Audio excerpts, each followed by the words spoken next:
Hello everyone, I am Sanima. I have recently given my CBT UG 2026 exam. मेरे domain subjects थे physics, chemistry and biology and मैंने उन तीनों subjects का जब डिटेल एनालिसिस वीडियो डाला था तो उसमें सबसे ज़्यादा जो मेजॉरिटी ऑफ द कमेंट्स थे वो यही थे कि प्लीज़ टेल अस कि हम अपना सिलेबस कैसे पूरा कर सकते हैं। सिंस आप लोगों को मेरी हेल्प चाहिए थी and you people ask that in the comment section, so here I am making a video on that. So मैं इस वीडियो में आपकी हेल्प करने वाली हूँ बाय टेलिंग यू कि आप लोग कैसे अपना फिजिक्स और केमिस्ट्री का बायोलॉजी का कोर्स पूरा कर सकते हैं। आप में से कई सारे लोग होंगे जिनका फिजिक्स का ही पेपर होगा, अभी कई होंगे जिनका सिर्फ केमिस्ट्री का होगा, कई का सिर्फ बायोलॉजी का होगा या मोर देन 2 सब्जेक्ट्स का होगा।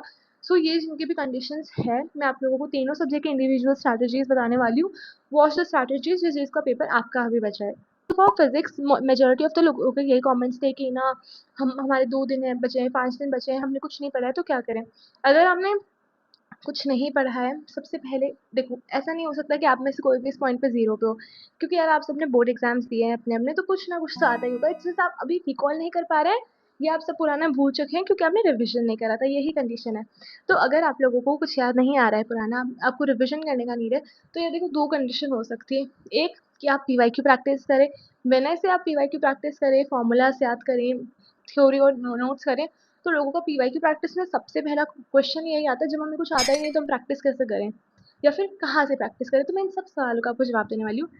कैसे प्रैक्टिस करें, कुछ नहीं आता। देखो मैं ये नहीं कह रही हूँ कि एक पीवाईक्यू लो, उस पीवाईक्यू को बैठ के पूरा दिन सॉल्व करने की कोशिश करो, नहीं आ रहा तो भी उसी के पीछे लगे रहो, ये सब मैं आपको नहीं कह रही हूँ। मैं कह रही हूँ कि ठीक है, क्वेश्चन आया, नहीं कर पा रहे हो, कोशिश करी फिर भी नहीं हो रहा है, गो फॉर द सोल्यूशन। उससे ज़्यादा कुछ भी नहीं है, it's as simple as that. Last के टाइम में मैंने भी यही चीज़ें यूज़ करी थी अपने एग्जाम के लिए। जो मुझे क्वेश्चन नहीं आ रहा था मैंने उसका सोल्यूशन देके उसे फिर से करने की कोशिश करी। फिर से करना बहुत ज़रूरी है, सोल्यूशन तो देख लेंगे पर उसे एक बार फिर से अपने हाथों से करना है, ताकि अगर एक ऐसा ही क्वेश्चन आपके पेपर में आ जाए तो यू विल नो कि हमें कैसे करना है। तो ये चीज़ आपको करनी है। तो अभी आप वो चीज़ मत करो कि कोई क्वेश्चन नहीं आ रहा उसी पे पूरे दिन बैठे हुए हैं, चलो सोल्यूशन देख लिया, फिर आपको समझ में आ गया, आपने कर लिया, वेल एंड गुड। सोल्यूशन देखा, इतना कॉम्प्लेक्स है फिर भी समझ में नहीं आ रहा तो छोड़ दो। अभी आप जिस पॉइंट पे आपको चीज़ें छोड़ना शुरू करनी पड़ेगी। अगर आप ये सोच लो कि आप सारी चीज़ें साथ में लेके एकदम लाइक आगे निकलोगे तो ऐसा नहीं है। कुछ चीज़ें हैं जो आपको इस पॉइंट पे छोड़नी पड़ेगी, कुछ चैप्टर्स हैं जो आपको छोड़कर जाने पड़ेंगे। सो बी प्रिपेयर्ड फॉर दैट। बाकी आपको जैसे मैंने कहा, just go for the solution और फिर प्रैक्टिस करो। पीवाईक्यूज कहाँ से करें, this was like the most asked question, PYQs कहाँ से करें। सो मैंने सबसे पहली बात अगर मैं बताऊँ कि मैंने पीवाईक्यूज कहाँ से करे थे, सो आई यूज दीज ओसवाल की books for physics, chemistry and biology and English के लिए भी मैंने ओसवाल की ही बुक ली थी। चैप्टर वाइज क्वेश्चन थे, इस चैप्टर वाइज पीवाईक्यूज को मैंने सॉल्व करके अपना एग्जाम दिया है। तो I did not went for any long lectures और व्हाट, मैं बस इस बुक को खोलती थी, इस बुक में चैप्टर वाइज पीवाईक्यूज दे रखे थे, तो मैं उन पीवाईक्यूज को सॉल्व करती थी। उनकी जस्ट पीछे उनका सोल्यूशन होता था, जो नहीं आता तो सोल्यूशन को देख के वहां से सॉल्व करती थी। पर क्या मैं आपको ये कह रही हूँ कि इस पॉइंट पे आप लोग भी जाइए और ये बुक्स खरीद लीजिए, कोई भी दूसरी बुक खरीद लीजिए, नहीं। अगर आपके पास 2 से 3 दिन बचे तो पर बुक इस बुक में 1000+ क्वेश्चंस हैं, तो अगर एक बुक में 1000+ क्वेश्चंस है तो आपको लगता है आप 2-3 दिन में 1000+ क्वेश्चंस कर लेंगे खुद से? तो इसलिए मैं इस पॉइंट पे ये नहीं कहूँगी कि go by any of the book. मैं आपको यही सजेस्ट करूँगी कि आप यूट्यूब से क्वेश्चन प्रैक्टिस करें ना, गूगल से भी आप कर सकते हैं सर्च करके, बट इट्स जस्ट दैट अगर आपको कुछ अभी नहीं आ रहा है, अगर आपको लग रहा है कि आपको कॉन्सेप्ट नहीं आ रहे हैं, तो गूगल से प्रैक्टिस करना won't make any sense. YouTube पे कहाँ से पढ़े? यूट्यूब पे देखो यार, 2 चैनल्स हैं, एक है सीयूईटी वाला, एक है सीयूईटी अड्डा। तो ये जो 2 चैनल्स हैं, इनके आप है ना लाइक लॉन्ग क्वेश्चन मैराथन से इसमें जो क्वेश्चंस करा रहे हो, उनको सोल्यूशन समझा रहे हैं, वो देख लीजिए and I know they will help you. मतलब भले ही वो क्वेश्चंस आपके पेपर में एज़ इट इज़ ना आए, ठीक है? बट अगर आप वो क्वेश्चन समझा रहे हो, उसके पीछे का कुछ कॉन्सेप्ट बता रहे हैं, तो वहाँ से रिलेटेड थोड़ा भी कुछ क्वेश्चन आता है, तो कहीं न कहीं आपको इनडायरेक्टली हेल्प करेगा। प्लस ये सारी जितनी भी मैं चीज़ें बताने वाली हूँ, समहाउ शायद ये आपकी डायरेक्टली पेपर में हेल्प ना करे, बट अभी जो आप अपना टाइम वेस्ट कर रहे हैं, जब आपको कुछ समझ नहीं आ रहा कि अगर अगर आप ये चीज़ें स्टार्ट करेंगे, तो समहाउ आपको चीज़ें समझना शुरू हो जाएँगी। एंड ट्रस्ट मी, जब आपको चीज़ें समझना शुरू हो जाएँगी और आपको पता चलेगा कि अब आपको चीज़ें समझ में आ रही है ना, तो सबसे पहला रिग्रेट यही होगा पहले क्यों नहीं पढ़ा। इसलिए ये वीडियो देखते ही प्लीज़ पढ़ना शुरू कर देना।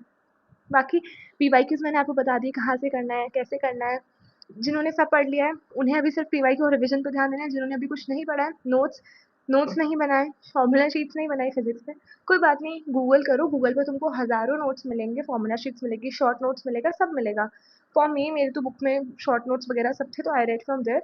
बाकी आप लोग तो गूगल कर सकते हो ना, आप लोग देखो यहाँ इतनी सारी चीज़ें होती हैं, आप वो सब करके पढ़ो। तो अभी ना इस पॉइंट को एक्सक्यूज़ मत देना, मैंने पूरे साल नोट्स नहीं बनाए, ये नहीं करा। Use Google, use internet for all of these purposes. बाकी यार आई थिंक इतना फिजिक्स के लिए बहुत होगा कि आप नोट्स पढ़ लिए, आपने फॉर्मूला शीट्स याद कर ली। फॉर्मूला के लिए भी मैं कहूँ कैसे याद करें, या तो फॉर्मूला शीट खोलो और सारे फॉर्मूलाज याद करना शुरू कर दो, या जो क्वेश्चन कर रहे हो उसमें जो भी फॉर्मूला यूज़ हो रहा है उस फॉर्मूला को देखो, याद करो, फिर वो क्वेश्चन अटेम्प्ट करो।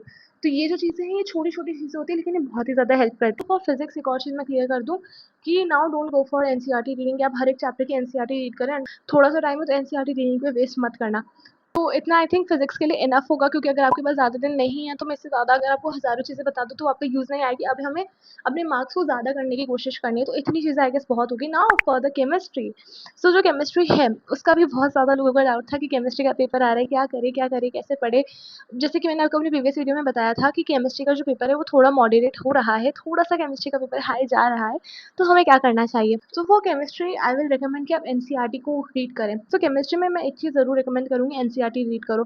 क्यों ऐसा कह रही हूँ मैं एनसीईआरटी रीड करो? क्योंकि अगर आपने मेरी प्रीवियस वीडियो देखी केमिस्ट्री एनालिसिस की तो आपको उसमें पता चल गया होगा कि एनसीईआरटी की कैसे छोटी-सी लाइन से भी क्वेश्चन बन जाता है। कौन से चैप्टर्स के एनसीईआरटी रीड करें? अभी पूरी एनसीईआरटी रीड करने का टाइम नहीं है। अगर आपके पास 2 से 4 दिन है तो मैं एनसीईआरटी रीड करने का कह रही हूँ। एनसीईआरटी कैसे रीड करनी है और क्या रीड करना है?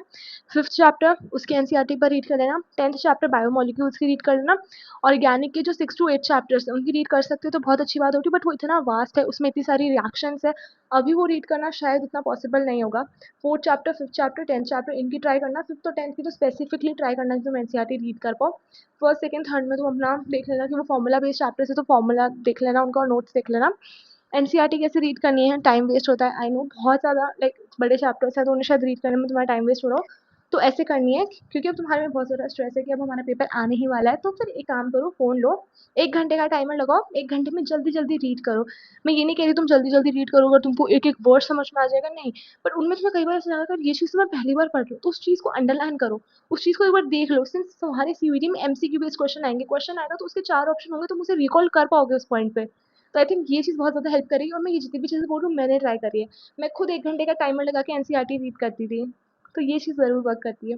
बाकी फॉर फिज़िकल केमिस्ट्री अभी आप फ़ॉर्मूलाज़ पे फ़ोकस करें, फ़ॉर्मूलाज़ याद करें, उससे ज़्यादा फिज़िकल में मत अभी दिमाग लगाओ, फ़ॉर्मूला याद कर लो, उतना बहुत है। थ्योरी वाले पार्ट जो मैंने आपको मेरा केमिस्ट्री एनालिसिस में बताया था कि थ्योरी मेरे पेपर में कौन सी आई थी, उससे आप समझ गए हो कि बहुत ज़्यादा डिटेल थ्योरी नहीं आ रही। जो थ्योरी के पार्ट्स जो सारे यूट्यूब पे टीचर्स सब हमें टीचर्स बताते हैं कि इम्पोर्टेंट है, उन पार्ट्स को एक बार देख लेना। अगर आप चाहो तो इन सब के लिए आप रिवीजन वीडियो देख सकते हो, बट इट्स जस्ट दैट मैंने वो सब फॉलो नहीं करा था इसलिए मैं रिकमेंड नहीं कर रही हूँ। बाकी 4th एंड 5th चैप्टर जो हो गया पूरा का पूरा, वो तो देखो अगर तुम लोगों को वो चैप्टर नहीं आता है तो उसकी वीडियो तुम्हें देखनी पड़ेगी। क्यों? क्योंकि वो जो चैप्टर्स हैं वो सीधा रीड करने से नहीं आएंगे, प्लस उनमें से जो भी क्वेश्चन आते हैं उसके लिए तुम्हारे कॉन्सेप्ट क्लियर होने चाहिए, वो कॉन्सेप्ट ऐसे ही क्लियर नहीं होंगे।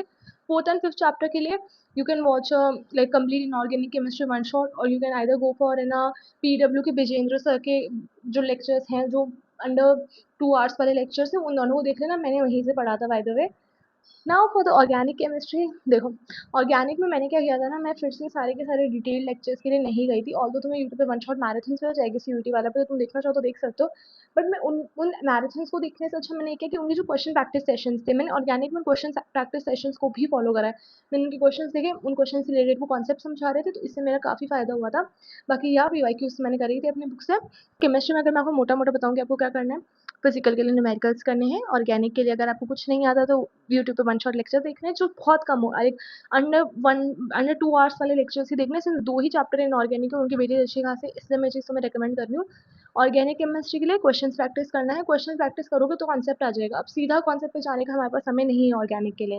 एंड ऑल्सो केमिस्ट्री के लिए मेरे पास इतना ही रिकमेंडेशन है। Now for the biology, the thing जो मुझे कई सारे लोगों ने पूछा था, तो बायोलॉजी मैंने कैसे पढ़ा था, क्योंकि मैंने बायोलॉजी का पेपर काफ़ी अच्छा किया था, तो यू वर आस्किंग कि हम क्या करें। देखो बायोलॉजी बहुत ज़्यादा सिंपल है इस पॉइंट पे।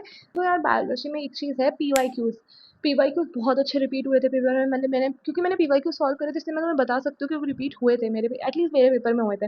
तो बायोलॉजी के लिए पीवाईक्यूज प्रैक्टिस करो। पीवाईक्यूज कहाँ से प्रैक्टिस करो, देखो बायोलॉजी का अगर तुम्हारा कॉन्सेप्ट क्लियर है तो तुम गूगल पे पीवाईक्यूज लगाओ, वहाँ से देखो, मॉक टेस्ट दो। मॉक टेस्ट कहाँ से देने हैं, मॉक टेस्ट आई तो गो फॉर गूगल, उसमें तुमको रजिस्टर करना पड़ता है, नहीं तो मैंने तो टेलीग्राम से मॉक टेस्ट देते, कोई तो सीयूईटी मॉक टेस्ट ऐसा कुछ है, उस चैनल पे लिटरली आपको बहुत सारे ऐसे लाइक ना मॉक टेस्ट मिल जाएंगे, इंग्लिश के, फिजिक्स के, केमिस्ट्री के, बायोलॉजी के।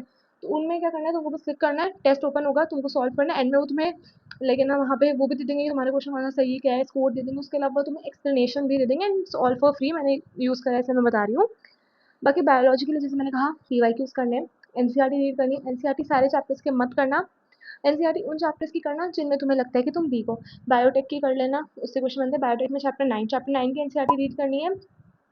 11, 12, 13 डेटाबेस चैप्टर्स है, तो उनके एनसीईआरटी तुम चाहो तो रीड कर सकते हो। एनसीईआरटी कैसे रीड करनी है, वही 1 घंटे का टाइमर लगा के रीड करनी है। सो इतना लाइक, और ना जो चैप्टर नहीं आते तुमने नोट्स बना रखे तो तुम नोट्स पे रिवाइज कर सकते हो, बहुत अच्छा ऑप्शन है वो भी। बट बायोलॉजी में पीवाईक्यूज और मॉक्स पे फोकस करना, उसके थ्रू थ्योरी करोगे तो ज़्यादा बेटर रहेगा, क्योंकि थ्योरी वाली चीज़ों को ऐसे ही पढ़ा जाता है, थ्योरी पे वापस नहीं जाया जाता है, थ्योरी को क्वेश्चन के थ्रू करना सीखो। सो इतना ही है बायोलॉजी के लिए इनफ है। बाकी मैंने आप लोगों को इस वीडियो में जितनी भी चीज़ें बताई, like for physics, chemistry and biology, ये जितनी भी थी मेरे पर्सनल एक्सपीरियंस से थी। आई होप ये आपको हेल्प करेगा। प्लस अगर आप कुछ नहीं करने वाले हो तो कुछ नहीं से कुछ थोड़ा बहुत भी हमेशा सही होता है, इतना करने का ट्राई कर लेना। एंड अगर तुम्हें अभी भी कोई भी हेल्प चाहिए, you can freely ask me in the comment section कि या if you want a detailed analysis of English, कि इंग्लिश का पेपर मेरा कैसा हुआ है, प्लस इंग्लिश के पेपर का कैसे पढ़ें, क्योंकि मैंने इंग्लिश को भी एकदम लास्ट के 2 दिन में करा था, तो इंग्लिश का कैसे पढ़ें, ये सब अगर तुम्हें जानना है तो do let me know in the comment section. Video कैसी लगी मुझे कमेंट सेक्शन में बताना। बाकी आपका जो आने वाला एग्जाम है बहुत ज़्यादा अच्छा हो, all the best. And so make sure to like this video and yeah, subscribe to my channel to be a part of this journey, क्योंकि अब हम डिसाइड करने वाले हैं। देखो, CUET is never the end, it's the beginning। अब CUET के बाद कॉलेज प्रेफरेंस शीट भरना, पेपर अच्छा नहीं हुआ तो क्या करना चाहिए, एंड एवरीथिंग, ये जितना भी बड़ा टाइम है, ये लाइक हम लोगों को अब शुरू हुआ है सब कुछ। सो आई होप आप लोग इस चैनल पे मेरे साथ रहेंगे, since we are going to cover this journey together. बाकी या, I'll see you in my next video hopefully. Till then, subscribe and yeah, take care.